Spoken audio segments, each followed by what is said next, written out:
Hello, Trek fans, and welcome to Star Trek Prodigy, a RebingeIt Podcast. My name is James. And my name is Kim. And my name is Brian. And we're watching Star Trek Prodigy and talking about it here on the Talk Through Media network of podcasts. Join us.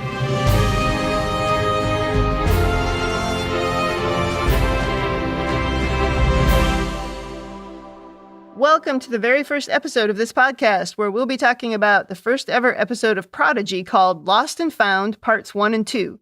These two episodes were released as a single episode on Paramount Plus on Thursday, October 28th, 2021. On this podcast, we'll be doing a recap of the episode to get you caught up. Then we'll talk about the new characters and give you our impressions on everything. We'll, of course, do ratings and reviews, and we'll read out any feedback we get as well. If you want to join the conversation, you can email us your feedback at StarTrekProdigy@talkthroughmedia.com or join the Facebook group at facebook.com/groups/Star Trek TTM podcasts. Just get your feedback in by noon Eastern time on the Friday after the episode streams. We'll do our best to include any feedback we receive, though keep in mind this is a kid's show, so keep your feedback strictly PG. Does that include me? Yeah, you need to keep your feedback PG as well. Oh, okay. Before we get started, James and I are the usual RebingeIt team from Rebinge Deep Space Nine, but we have a special guest from Talk Through Media with us. Welcome, Brian. Hey, how's it going? I'm happy to be here. Excellent. We're happy to have you. I was just going to say, this is the first Star Trek Talk Through Media podcast currently running that I won't be hosting every week. Wow. Yeah. Oh, we feel honored. Yeah. It's a new era. It's a new era. And this is the first show that we've podcasted about that's, within a decade of airing. Yeah, this is going to be new territory for you as well, because these will be airing every week. So yeah, you don't have the luxury of being able to record ahead or anything like that. That's true. You have to get them out as they come out. Yeah, Paramount wouldn't send us early promos. Oh, I should have asked. They're not very good with that, are they? But at least nobody will spoil it for me. People spoil a 30-year-old show for me all the time, just by accident. So at least here, nobody will spoil it. I bet. Oh, yeah. Well, let's get on to the episode, and we'll start with a recap of what happened in this very energetic episode. So we have a cool opening with a couple of bars of classic Star Trek theme music right off the top. And we open at the Tars Lamore prison colony, where there is a bunch of aliens who seem to be mining for something. I wonder if these are the spice mines of Kessel. When you put the spice mines in there, I just assumed you were talking about Dune. That's how much I already forgot Star Wars. We're introduced to our new hero, Dal-Rel, a purple kid with a tail on the back of his head and spots, which remind me of a trill. He's clearly plotting his escape from this nasty place. As he looks around, he briefly catches sight of a ball-shaped robot creature off in the distance before it mysteriously disappears. The kid tells us there are no translators on the planet, so prisoners can't communicate with each other. A smart move there, because it will stop cooperation and prisoners plotting to escape. We very quickly meet our first bad guy, a large mechanical dude with red eyes. So, obviously, he's the bad guy. Yeah, the bad guys always have red eyes. And he tells the purple kid that he's looking for Fugitive Zero, the robot we saw earlier. Dal plays it cool, of course. He's very sarcastic with the big guy, and that doesn't go very well. And this is how you can tell it's a kid's show, because he's too cool for school, and he's not, afraid of his surroundings at all. So that's how you know it's definitely for kids. But he's also kind of adorable. He's extremely adorable and charming. The mysterious robot Fugitive Zero sabotages the power, saving the purple kid from Dreadnought, the big bad guy. So he's able to get away, and he takes off running, eventually running into a giant red rock-like monster who just growls at him. He keeps running with bug-like alien robots chasing him, and he ends up stealing a transport vehicle from an alien that looks a little bit like a troll, and he drives it right into these rock crushers in his flawed escape plan. And this big bad guy looks so much like General Grievous from Star Wars. It's really striking. And when we were watching it, James said, he's either Grievous or Grievous's cousin. Well, he could have coughed a little bit. That would have been perfect. That would have been funny. Well, he nearly makes it to freedom, but another villain watching on a view screen turns off the power, causing him to crash. And we're at the opening titles. All right, what did we think about that opening? There was a lot of action. There definitely was. Great chase scene. The whole bit when he goes into the rock crushers, I felt like that was almost a callback to Galaxy Quest. It was a little like Galaxy Quest. It was also pretty funny when he did that because he said something like, oh, I'm sure this is not as bad as it sounds. And then once he got in there, he's like, way worse, way worse. Yeah. Yeah, that was fun. They're definitely giving him a sense of humor. Yeah. Did you get the feeling right from the beginning that this felt like Star Wars, apart from just the guy who looked like Grievous? Oh, completely. It felt very much like a Star Wars spin-off. Yeah. Even with the guy that is kind of hidden in the background where you don't quite see him or you just see the side of his face when he turns off the power. Yeah, even that had a Star Wars feel. There's nothing about this opening scene except for the music that reminded me of Star Trek. Yeah, it wasn't very Star Trek-ish. No. Brian, did you watch the Clone Wars or any of those Star Wars cartoons? None.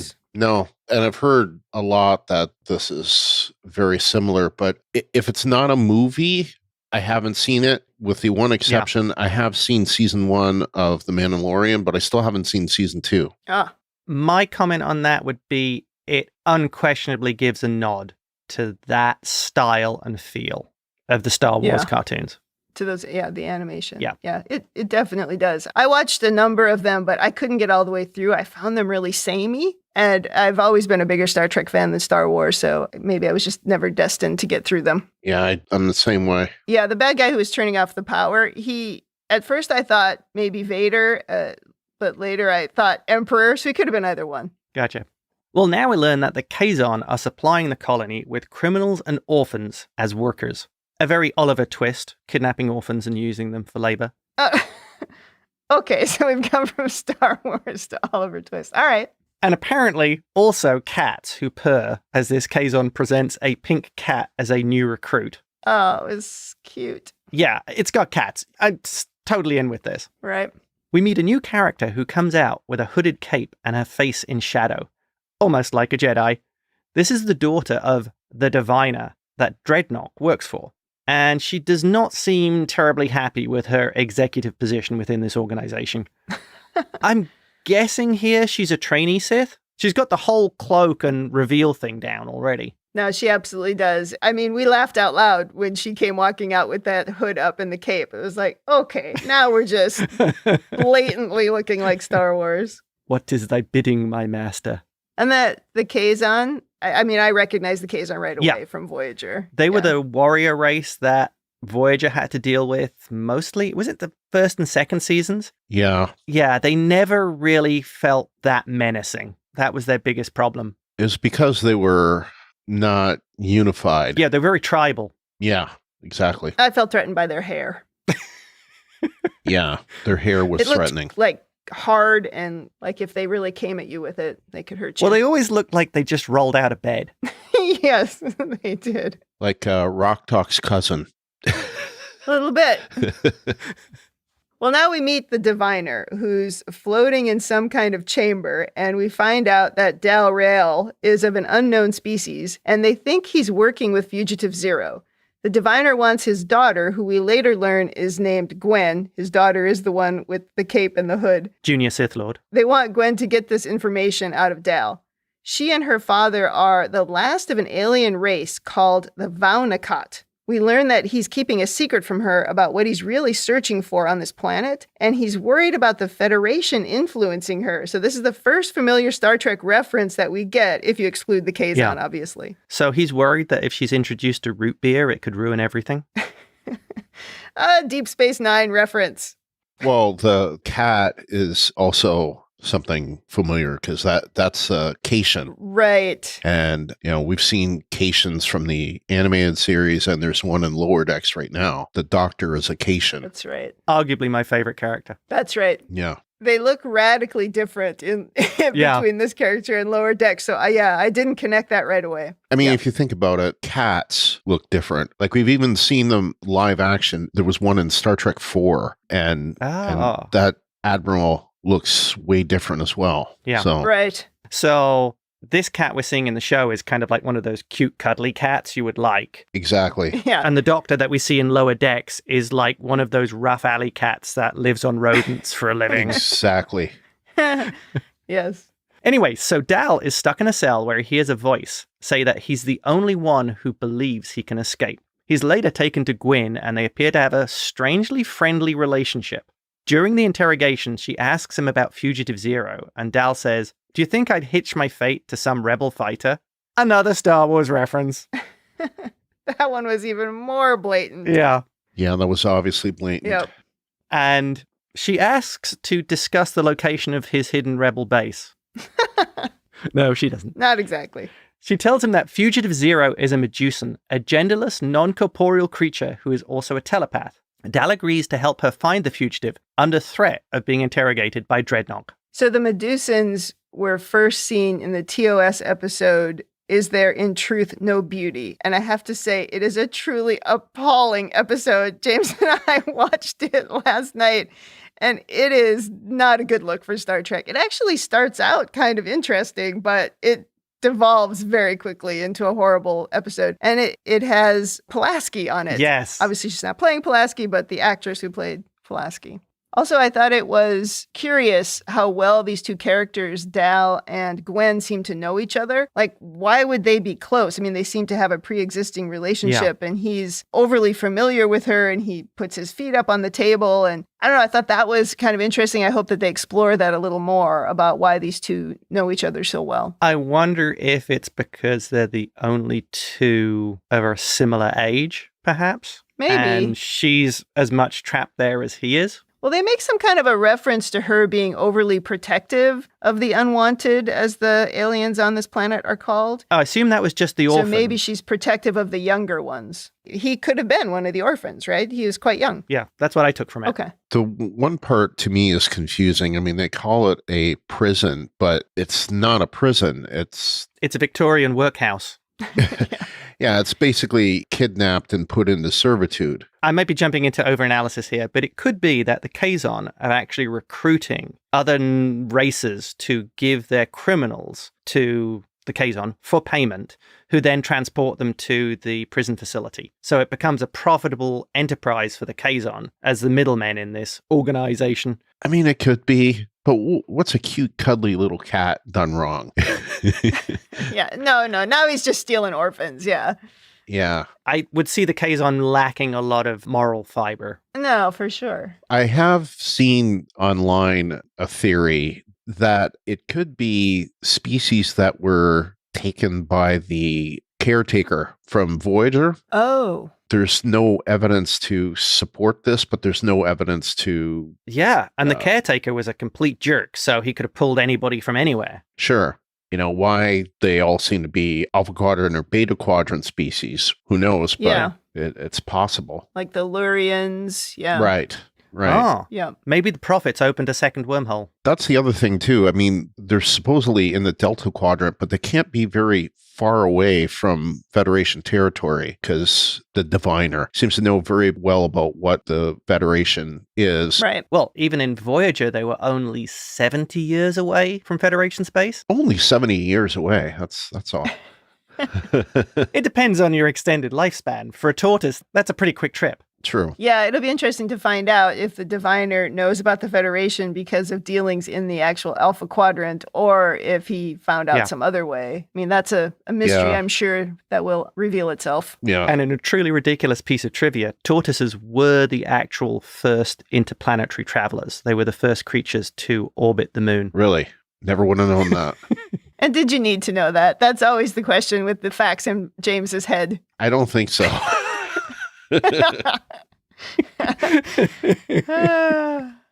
All right. Well, now Dal is sent into a deep mining cave where he ends up tethered to the big red rock monster from earlier. There's a really cute part here that includes a safety video as they're descending into the ground, like an airplane safety video. Oh, that was great. That was really funny. Dal ends up causing a cave-in that breaks their tether and reveals a bunch of valuable crystals, and he's kind of stuffing his pockets with them. But much more importantly, it's also revealed a giant hidden ship that looks a little bit like Voyager. Were you cheering at this point? No, not yet. But at least it was turning into Star Trek a little bit more. Yeah.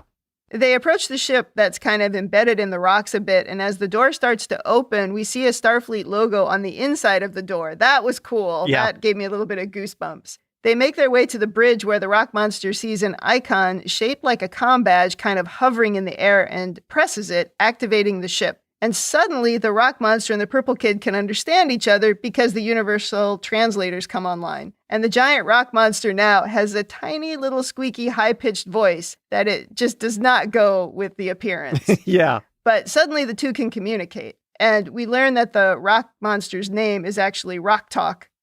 That was also, I thought, such an important step once the translators came online. Because, you know, if they were so unable to form any kind of bonds, you know, while they're in this prison, I mean, that would just be torture. They couldn't say anything to each other. You couldn't even just say hi. So I thought that was a really important moment when they could understand each other. Keep them divided. Yeah, I think that was very much the point.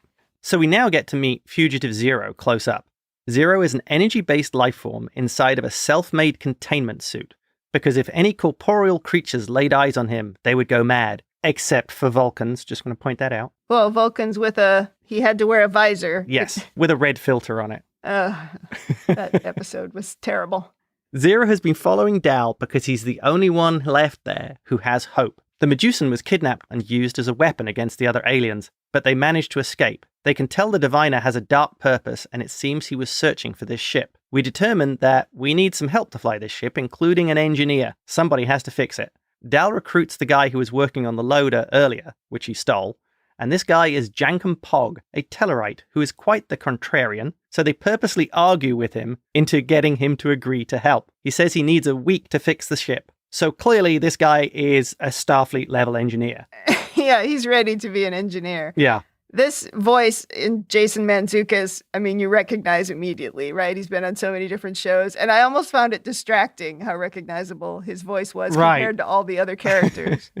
And did you notice that alien, the same species as Morn, was the one they showed being brainwashed by Zero? Yeah, I noticed that right away. Yeah. Morn is my weekly target to spot in each Deep Space Nine episode. Yeah. In the original series, the Medusan would drive people crazy because it was so ugly. And they make this point in the episode about it being ugly. I was relieved that that was not the message they were giving here. At least this way, it was just like, oh, if you look directly at this energy ball, it will drive you crazy. Yeah. Although, which I don't quite understand. No, no, it's not logical. No. It's the telepathic radiation that does it. Okay. That's a good excuse as any. Nobody beats James at headcanon. Jankum was a lot less pig-like than the images of the other, was it Tellarites? Yeah, I found that as well. Yeah. It was one of those things where it's like I had to be told that he's a Tellarite. And I was like, oh, okay. I guess I could see that. There's two things I think could be possible here. One is that they revised the design of that alien, the look of it, so that they would make it into a more appealing, friendly character than the original sort of designs. The other option is they played a lot of World of Warcraft and wanted to get a troll-like character in there. Did that alien appear on more than Enterprise? Yeah, we briefly seen them.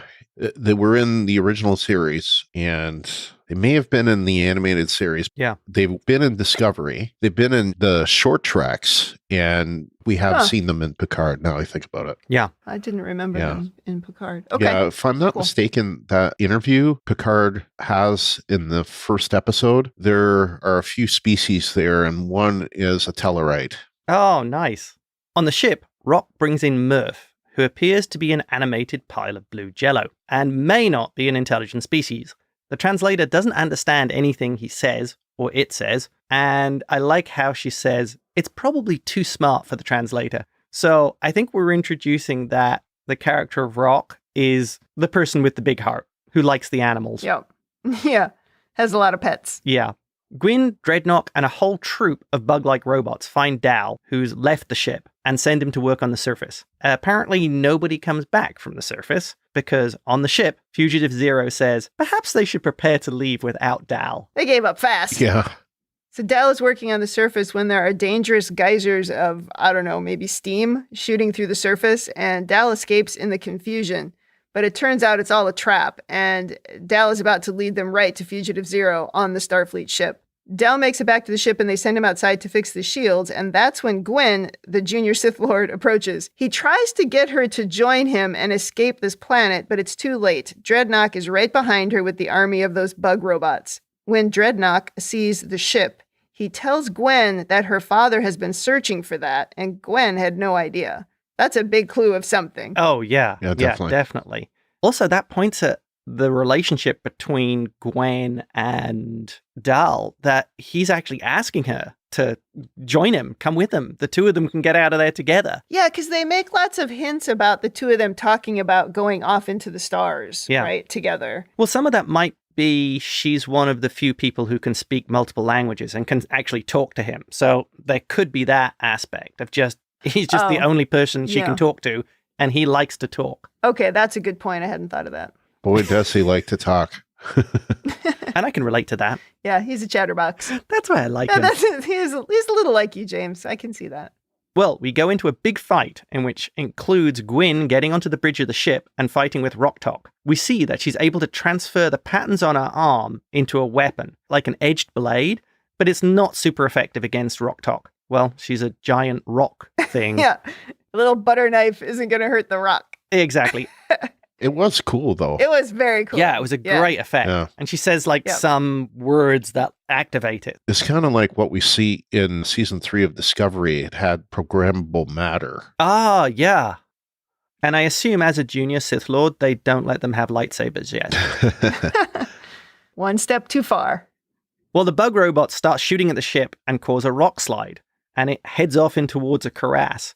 Fugitive Zero manages to get the engines online, and the music picks up. The diviner is telling Dreadnought not to harm his prize, which is the ship. Dal is still stuck on the outside and trying to fix the shields as they begin their escape. The music in this scene is awesome. There was a part about this, though, that was really bugging me. That is okay, he is on the surface of the ship as the ship is traveling. How is he not falling off the ship at this point? Yeah. Well, maybe his hands are like geckos. So they have like microscopic fibers that can actually bond onto surfaces so they can hold onto almost anything. Sure. I mean, he is an unknown alien species, so... It's true. Could be. Or he might have something with the boots. Yeah. Or it's just a weak plot point. It's just a weak plot point because he needed to hold on to the outside of the ship. The other possibility could be that he had magnetic boots on, but I don't see that either. Yeah. I'm going with he has the ability to grip. Yeah. Oh, well, I'm sure we'll find out. There was that scene where he said he wanted to come back in and they wouldn't let him in because they said you have to fix the shields. Yeah. And he was like, I'm not an engineer. And then Rok-Tahk asks him, well, what job do you think you have? And he's like, oh, I thought I was the captain. That was very cute. Yes. I'm not sure any of these people are ready to be captain. No. But I liked his ambition. Yeah. He's definitely ambitious. Yep. I like the, it's a very Star Trek thing, at least in the Star Trek movies. Yeah. When something big happens that you get the theme song as part of the scene. And so I did like that in this episode because they do that a couple of times. Oh, yeah. The use of music with mixing it with the action is just perfect. It's really well done. There's also when Dal comes back from being on the surface and he realizes that they were going to leave without him. Yes. And he's like, you're going to leave without me? And Zero says, your chance to survive on the surface was low and our desire to leave was high. It's like very logical. So we were just going to take off. It was a little bit of a Vulcan response, I thought. Yeah, it almost was, wasn't it? And it also shows you that none of them have really any kind of relationship with each other. Right. Yeah, well, there's no bond. No. It's just like everyone for himself. Yeah. Right. No sense of team, which is the Star Trek thing. Right. We don't have that at all yet. And the closest thing to that is Dal and Gwyn, where he said, join us. You can come with us. Yeah. But even that didn't work. No. There is an epic ship chase as Fugitive Zero desperately tries to learn how to fly a ship while avoiding crashing into things. Dal is still on the outside of the ship, both trying to fix the shields and avoid being killed by Dreadnought, who at this point has totally turned into General Grievous. So Dreadnought jumps at Dal just as he gets the shields online, leaving Dreadnought on the outside and Dal on the inside of the shields. That was very good timing for Dal. Yeah. As the ship is escaping for the surface, Dreadnought transforms his arms into a massive weapon and shoots up the tunnel that they're escaping in, causing it to start crashing down on the escaping ship. There is lots of discussion about firing torpedoes or phasers, but they can't find the, quote, pew pew pew button. That's like the one thing that made me laugh in the trailer. Yeah. That was excellent. Yeah. Finally, Mirth oozes down the view screen onto the console and activates the phasers, which then begin destroying everything in their path. More awesome Star Trek music as the phasers just start blasting at the wreckage that's falling on them, and then they're out. The whole escape sequence with the phasers, I just loved it. Yeah, that was very much like a Star Trek movie, that scene. Yes. Well, once they're out, Dale doesn't quite know where to go. Gwen he's just pointing at random stars. Yeah. Gwen figures he hadn't thought very far ahead, and Rock Talk says, but now he has help. And finally, the word help activates something in the computer, and Catherine Janeway appears and says, did someone ask for help? I'm Hologram Janeway, your training advisor for exploring the greater galaxy. On behalf of Starfleet, welcome aboard. How can I be of assistance? Everyone just looks at her very confused, while James and I were going, woot, woot, woot. Yes, did I. That's the best part of the whole episode. Yes, it was. But before we end the episode, we do go back to the mine where the diviner has come out of his vat and he's got tubes coming out of his back and he shouts, get me my ship. And that's how the episode ends. Nicely done. Yeah, I guess he's sick. That's what I took it as. I would think so, yeah. That he's just trying to, I don't know, stay alive long enough to find a way to save his race, maybe? I assumed, yeah, it was something to extend his lifespan. Right. But very Darth Vader in his shell. Yes. That whole end chase sequence, that was so enjoyable. I love chase sequences. You know, in Flushed Away, that's like one of my favorite movie chase sequences of all time. Yes, it is. But I loved when it came through the waterfall as well. Just such a great scene. And then the nebula at the end when they finally get out and you see like all those stars. Perfect. That to me was like real Star Trek. Yeah, the last, I don't know, 10 or so minutes of it was really the Star Trek-y part. Yeah. Because, yeah, you had the music, you also had Janeway, but you had the Trek ship, and you had them ending with the rock monster thing saying, now we're going to work together, which is the thing that you wait for in Star Trek. But I felt really bad for the pink cat because nobody saved it and we never saw it again. Yeah, I hope that cat's going to be okay. I worry about that now. Yeah, I didn't like that either. But maybe if Gwen had been there, like on her own devices, maybe she would have brought the cat. But she's very much a reluctant passenger on this starship. Yeah. Although she found it really cool looking out at the stars, she's very much not there by her own free will. Well, she's tied to the captain's chair, but didn't you keep thinking the whole time, can't she use the sword on her arm to cut her way out? One would think. And why did they put her in the captain's chair? Good question. Should have put her in a different chair. Maybe they didn't even realize that it was a captain's chair. Oh, that's entirely possible, yeah. They might have never watched Star Trek before. Yeah, exactly. All right, well, that's the end of the episode. Do we want to do a quick review of the characters? Absolutely. So, Brian, I put the first two there for you. Well, obviously, Dal, I assume that's supposed to be like Fresh Prince. That was James' assessment, was he was pretty sure Dal was the Fresh Prince. Yes.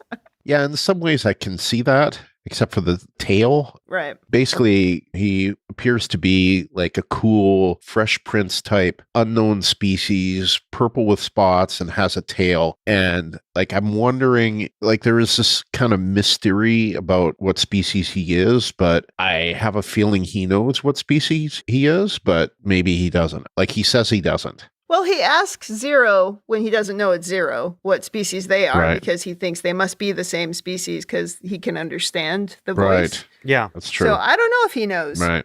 That's true. I think maybe he was kidnapped at a young age and put into the mine and doesn't know anything about really where he's from. Picked up on Hawaii. Exactly. You know, he could have come from Philadelphia and not known his background. Oh my gosh. Yeah, and, basically he's this clever, funny teenage character that we all wanted to be, or all maybe thought we were, but weren't. Yeah, we all think we're so cool, right? Yeah. But in some ways, he's too cool for school. Definitely. And then we have Quinn, the progeny, the straight A student, which to me, it's kind of like the bad guy in training that really wasn't a bad guy. Yeah. Always trying to please her father. Like, really, I can be the bad guy. I really can. Yeah. Trapped by duty, I guess. Also a keen Star Wars fan. Yeah, I can see that. Who dresses like a Jedi or Sith Lord. Yep. Maybe. But she likes cats. So that's not a bad thing either. We all like cats on this podcast. Yes. Sometimes they actually join in. We've had a few on camera since we started. They both walked in front of my camera. But the sword thing is really cool. Yeah. I thought that was probably the coolest thing about her. Yeah, and she had that thing too where parts of her head lit up. Right. Yeah. And her father did too, and I don't quite know why. They didn't explain that, but yeah, there's still something else to this species. Was that natural or was that biomechanical? My first thought was, is this kind of a biomechanics that have been added to her? Because she already has like the sword arm that she can turn on. Is this some kind of enhancement? It could be. Could be. There's a lot of questions about her. Yeah.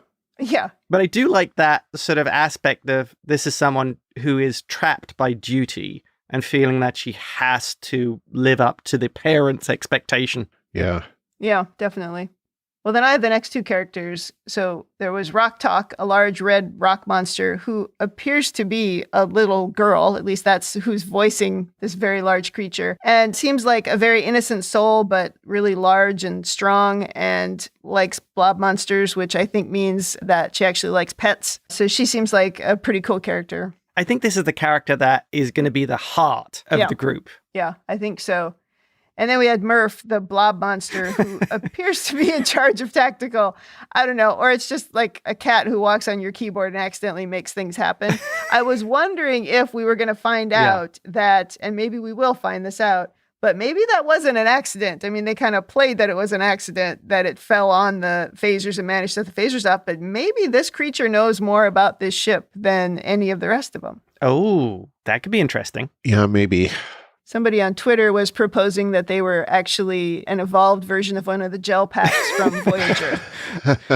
Okay, I'm putting that one as a bit of a stretch, but... Oh, I like that one. It has its merit. I'll give it that. It has its merit. Yeah, I would agree.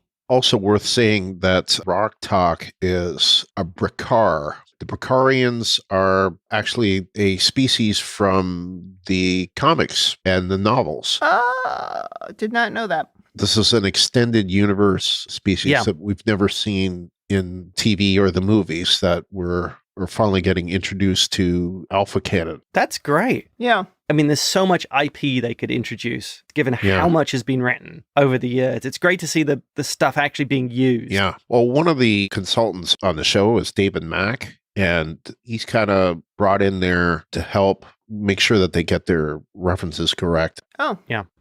Okay, so I move on to the last three characters. So we have Jankum Pog, an engineer and contrarian of the group, and is a Tellarite. Although I still think he's possibly a troll or an orc who escaped from World of Warcraft. The character seems to very much be a contrarian and enjoy a good argument. So sounds like a member of my family. And by that, it seems like it could also be manipulated. Yes. Yep. You know, use some reverse psychology on him and... Right. Oh, we can't escape this? What do you mean we can't escape? You can't fix the ship. Of course I can fix the ship. Yeah. I think that's actually something that kids will find quite humorous. Yeah. So, I actually think that's a good addition to a kid's show. Yeah. Right. And then there is Zero, who is a Medusan, a character who appeared in the original series. But in the original series, they were just in a box, which if you opened it, induced some kind of acid flashbacks from the look of it. Yeah, they just had like flashing green lights and this box. Yeah. And there was no effect involved. Yeah, they've fleshed out. Can you use the word fleshed out for a non-corporeal creature? Sure. Well, they fleshed out this creature and given it a personality, and they seem to have a sense of right and wrong. They were being used for nefarious purposes and rebelled against it. Right. Yeah. Good point.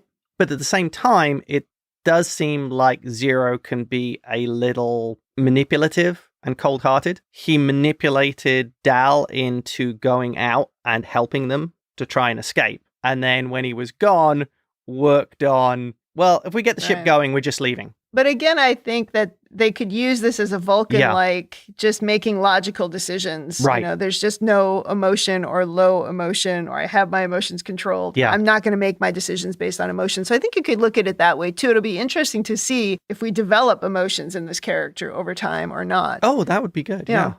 And finally, of the heroes, there is Morns. Lots of Morns. There were several shots of Lurians, Yeah. in this episode. Well, and there's lots of them. I mean, Morn in DS9 says about how he has, I think, 14 siblings. Oh my gosh. So, on to the villains. Dreadnought. Now, is he a robot or isn't he a robot? He appears to be a robot. He looks like a robot. Yeah. He looked very mechanical when he was doing that weird run across the top of the ship Right. with all of his legs out and his Yeah. arms all out. He definitely appears to be a robot. Yeah, But the question Yeah. is he a robot or not? Who knows? right. Yeah. This is why you don't give AIs free will. They just turn evil first chance they get. Hmm. In Star Trek, yes. Yeah. Even going back to the original series, when they put the intelligent computer on an Enterprise-class ship, it starts trying to shoot everyone. And then there's the diviner, who appears to be the second from last Vaunakat, and he's running the mining station, and he's searching for this ship called the Protostar for some unrevealed purpose. But he definitely resembled a Sith Lord or Darth Vader when he was in that containment thing. Yeah. But then also when he was sort of out of it with all the tubes and everything, he could have been the Emperor. I mean, there was just a lot of Star Wars callbacks with this character. Oh, absolutely. And then we're not sure about Gwen, because Gwen's the daughter, but doesn't appear to be evil, but still did help them catch Dal, or try to catch Dal in the end, even though he still did manage to get away. But it'll be interesting to see how they develop her. Like, will she be trying to get back to her father, or is she going to be a hostage? Who knows what will happen from here? Yeah, the big question that I would have is, if she has the chance to escape, will she escape, or will she decide Right. to stay on board? Oh, there's going to be Yep. that episode. Yeah, I would think so. Yeah, of course. Well, maybe that'll be sort of the whole arc. Oh, that would be interesting. Could be. Well, do we know anything about this ship? So the USS Protostar. Well, the fact that it's an NX means it's naval experimental. And the first one that we know of that had that kind of registry was the NX-01 Enterprise from Star Trek Enterprise. Was that a series? Then, of course, Star Trek 3, the Excelsior, which at that time was NX-2000. Yeah. I think that is sort of a tie to what the secret of the ship is. It's a prototype something. It's not just a prototype. The big thing the Excelsior was a prototype on was it was the first starship capable of transwarp. Yeah. I believe we see one of the panels says transwarp on it. Ooh. So that's why I think he wants the ship Yeah. so bad, whether it's to sell that technology or to get back to his people. Maybe they're not gone. Maybe they're in some other section of the Yeah. galaxy and can only get to them by transwarp. That's what I think it is. He wants it because of Yeah. transwarp. And the name Protostar certainly gives the impression that it's the first of something, or it's starting something. Yes. Yeah, that's also an indication with the NX that it's usually the first of its class. So it is a Protostar class starship. And clearly, I would say it's got to be in the future from TNG and DS9, because those displays look Yes. right out of Picard. Oh, yeah. Yeah, what I've heard is it's closer to the time frame of Lower Decks than it is Yeah. anything else. I've heard 2383, whereas Lower Decks is currently, as of the end of the season, was in 2381. I was thinking it was more out Yeah. by Picard, but I guess if they're working on these kind of displays and that sort of technology, you'd certainly see the first iterations of it fairly quickly. Yeah. I mean, it doesn't have the hologrammy interfaces that we see in Picard. We do see some elements of holographic things. All right. Anything else about the ship? I'm not the ship geek, so I don't know anything about the ships. I just know if I like them or not. You know how I love the ships. Yes, I do know how you like the ships. And I also know how Brian knows a lot about ships, because I've listened to his podcasts.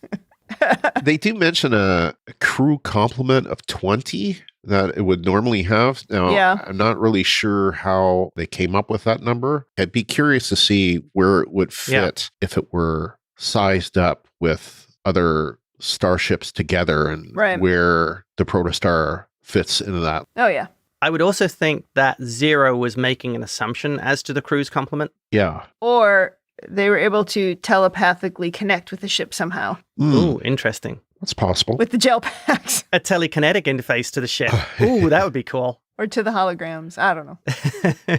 It's possible. So let's move on to listener feedback. All of our feedback came from the Facebook group this week. And again, if you want to give feedback that way, just go to facebook.com/group/Star Trek TTM podcasts. But if you think Facebook is the root of all evil, which many of us do, you can always send us an email at StarTrekProdigy@talkthroughmedia.com. Or you can always go to talkthroughmedia.com/feedback and give feedback there as well. So people have multiple paths to give feedback to the show. All kinds of paths. So let's start with the first one, and I'll have Brian read it since it's from another Brian. Well, first of all, I'm happy to hear that it's Brian from Colorado, because Brian has children, and we've heard a lot from him during the Lower Decks podcast, and for that matter, all of our podcasts, because we hear when he's critical of the shows because of their adult content. Yeah, yep. Brian is from Colorado, so originally from Hawaii, which is funny. You mentioned Hawaii several times. He's really from Hawaii. He's not from one of the moons or Taiko City. That's correct. Brian says, I give season 1, episode 1 of Lost and Found 6 out of 10 universal translators. The animation quality and musical score were second to none, and I think the title sequence, which was at the end, was absolutely stunning to behold. The animation style itself had more shading and subtlety than I expected based on the previews, giving the show a darker, more mature look that I appreciated. The plot, too, was darker than I expected, in a good way, setting up the sinister, ulterior motives of the diviner villain and his henchmen. All in all, the show was dripping with a Star Wars tone in both the visual style and the story choices. I think all three of us would agree in that. Yeah. Definitely Star Warsian in its feel. Definitely. The huge mining facility / factory with its fanciful alien and robotic workers, the robed dress style of some of the characters like Gwyn, and most of all, the multi-armed cyborg character Dreadnought look like something straight out of one of the Star Wars prequels. In fact, my son and I were calling Dreadnought General Grievous. Mm-hmm. Yeah, because he reminded us so much of that character from episode 2, and from the Diviner's mysterious holographic communication style was very much like Palpatine or Snoke in Star Wars.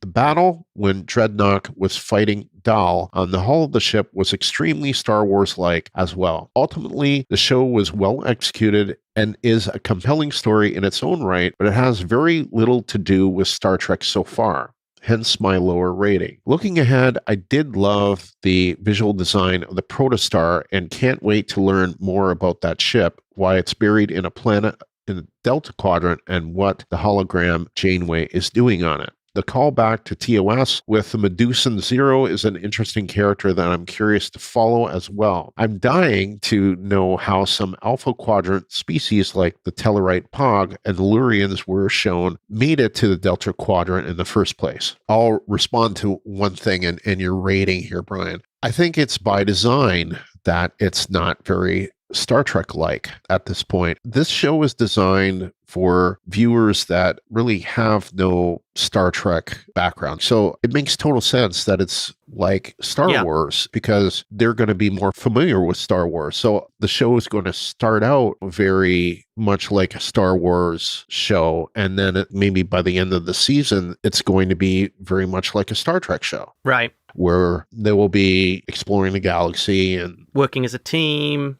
Right.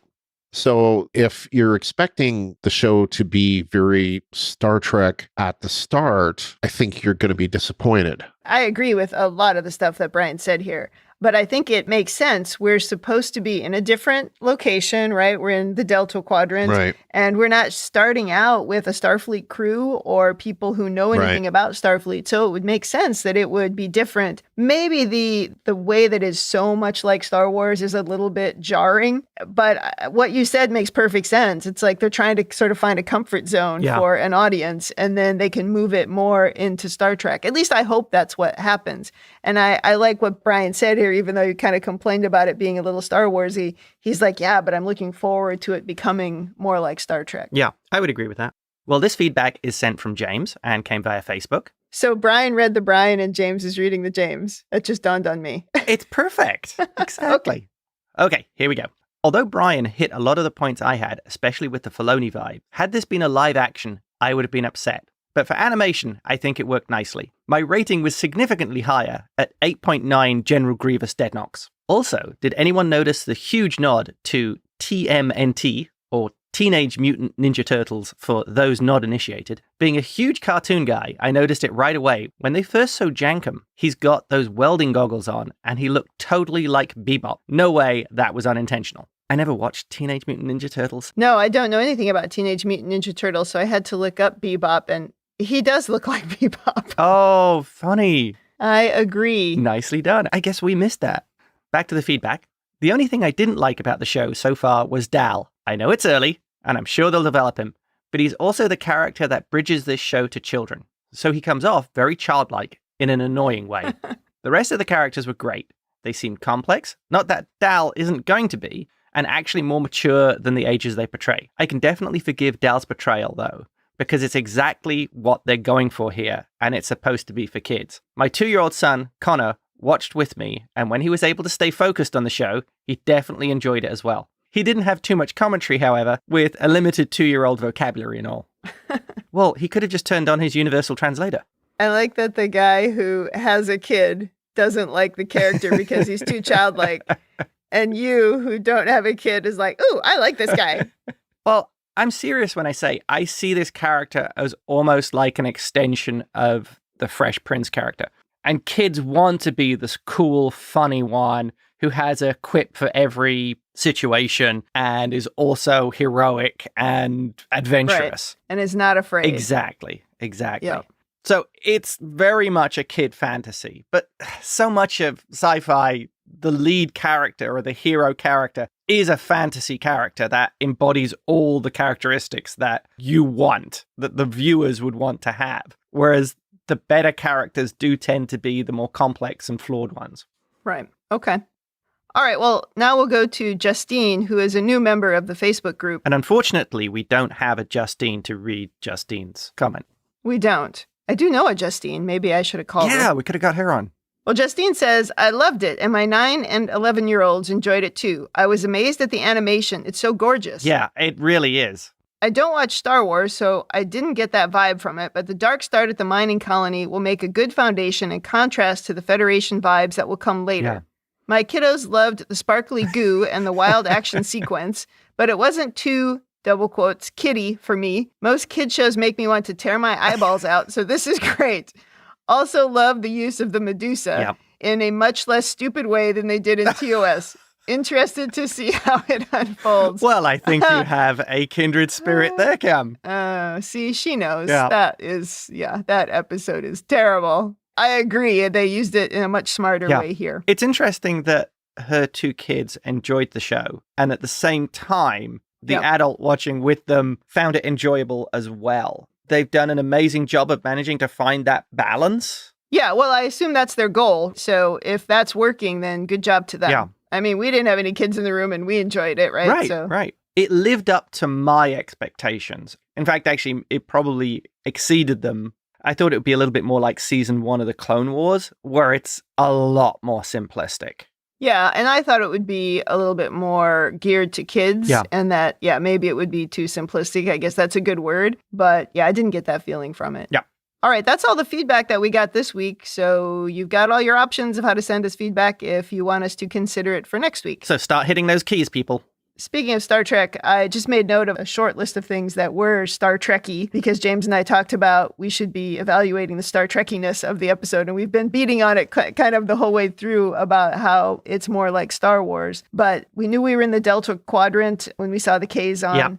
And that's straight out of Voyager. We heard English referred to as standard, which is something we've heard before in a couple of different shows. We had Morn, the Lurian from Deep Space Nine and also Discovery. And Lower Decks. The cat-like species, the Cation, we talked about that. And we heard Trek in various musical cues kind of throughout the episode, but there was just the slightest hint to Voyager when Janeway appeared. Yes. James and I went back and listened to it multiple times, and that actually was super cool. cool. Absolutely. One of the things that really struck me in Picard was when 7 of 9 appeared, and you just got that hint of the Voyager theme, and it gave me goosebumps. And it was the same here with that little hint. I'm sure there's tons more things that I missed, but these were just the things that I caught. And we so need the Fenris Rangers show. Nope. We do, don't we? I would watch that, yes. Yeah. All right. Well, before we talk about our own ratings, I do want to talk a little bit about it as a kid's show. And so James and I have found a kid correspondent. Her name is Mahi, and I'm going to play a recording of Mahi's impression of the show. Oh, interesting. Hello, my name is Mahi. I am 6 years old. I am a first grader who loves reading, math, and art. Did you watch the Star Trek Prodigy show today? Yes, I did.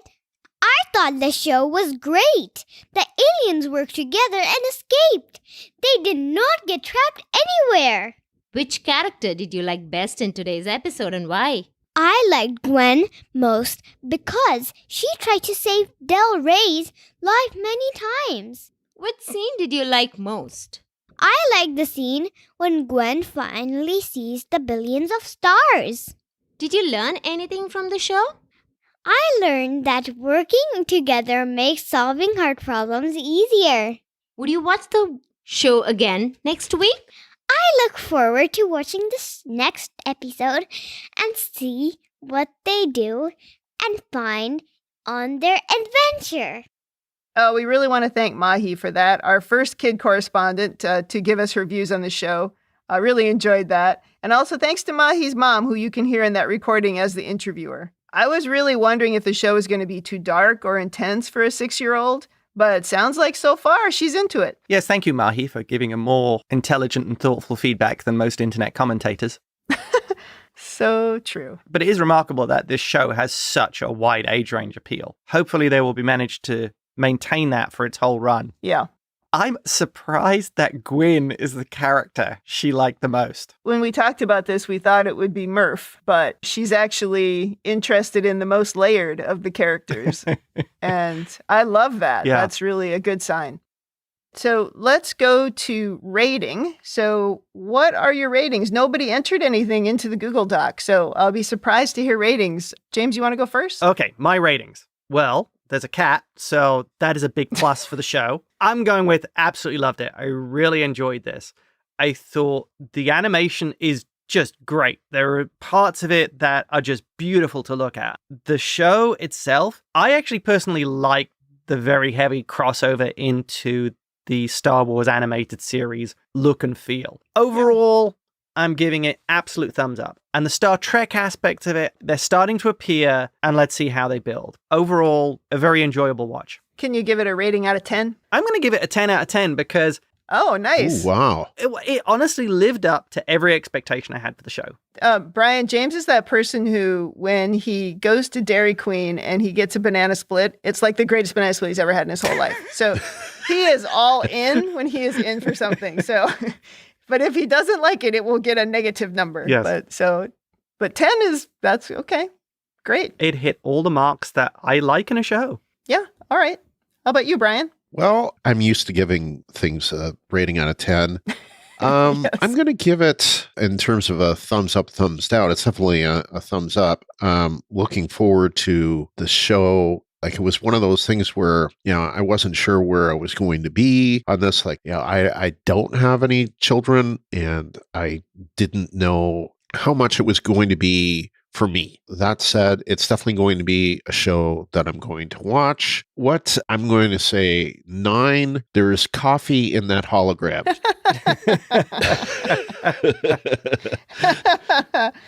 I love seeing Janeway. I think Janeway is the perfect teacher in this. She will teach the crew about how to work as a team, the values of Starfleet, the values of the Federation, and I look forward to that. And it's obviously going to be a show that fans of this show are going to be, you like this show? Well, this captain's has a show of her own Yeah. called Star Trek Voyager. And I love that because I think Star Trek Voyager is a great show to get started on with people that aren't versed in Star Trek. So the use of Janeway here is brilliant. I'm a little nonplussed on Dal. I don't know where to put that character. It seems to be really reactionary and doesn't think very far ahead, if at all. I don't know how that's going to play from week to week. It's like every teenage guy.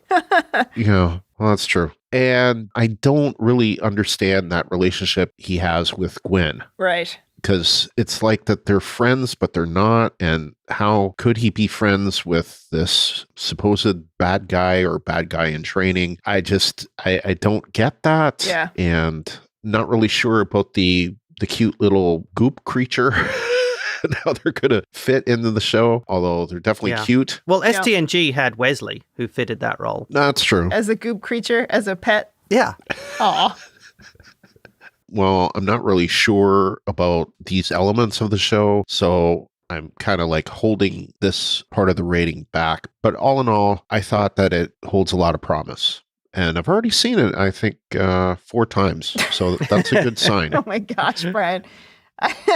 We watched it twice. That was about as much as I could do. Yeah.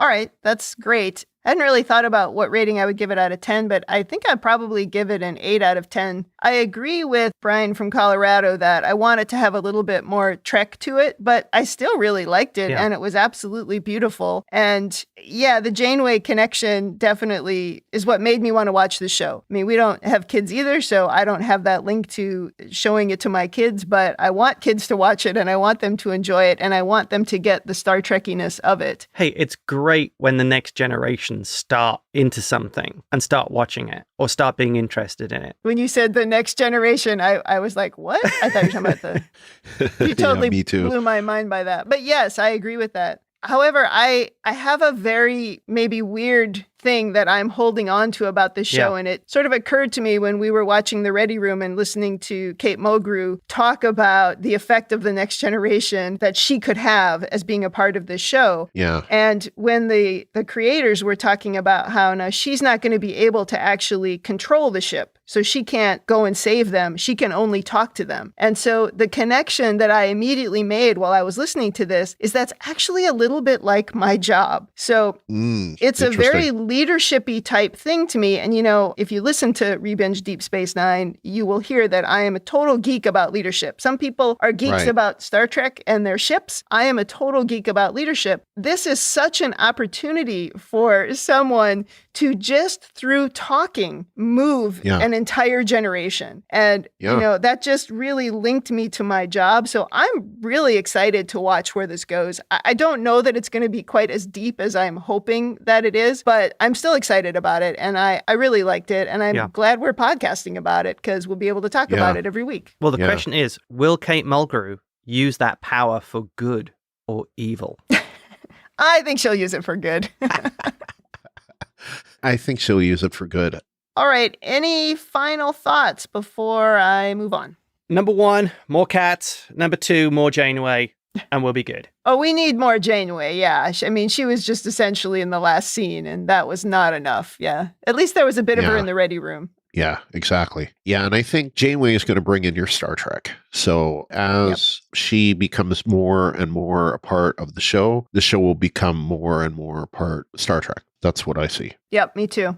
Before we wrap up, I want to let everybody know that James and I can always be reached on RebingeIt@gmail.com and also on Twitter and Instagram @RebingeIt. And don't forget that you can listen to us on our Deep Space Nine podcast called Rebinge Deep Space Nine, available everywhere you get your podcasts. To contact us for this podcast, for Prodigy, and even if you want to be a part of the show, if you'd like, you can send your feedback for the podcast to Star Trek Prodigy @talkthroughmedia.com, or you can join the Facebook group, facebook.com/groups/Star Trek TTM podcasts. Don't miss the S at the end. You can also leave audio and written feedback at talkthroughmedia.com/feedback. So lots of ways to get to us if you want to be part of this podcast, or if you just want to send us a message and tell us how great we are. We always like that. And that's it. Come back next week for season 1, episode 2. And that's it for me. And that's it from me. And that's it for me. And thanks for letting me sit in on this inaugural episode of Star Trek Prodigy by RebingeIt. And I also want to, as the spokesman of the network, thanks for covering it as part of the network. And congrats on your first podcast covering a show that's actually airing in the same decade that you're Yes. in. In the 2000s. Yes, that makes a big change for us. Yes. Yeah. It really does. No, thank you, Brian. Happy to be here. Thanks for joining us, Brian. Oh, you're welcome. All right. Thanks, everybody.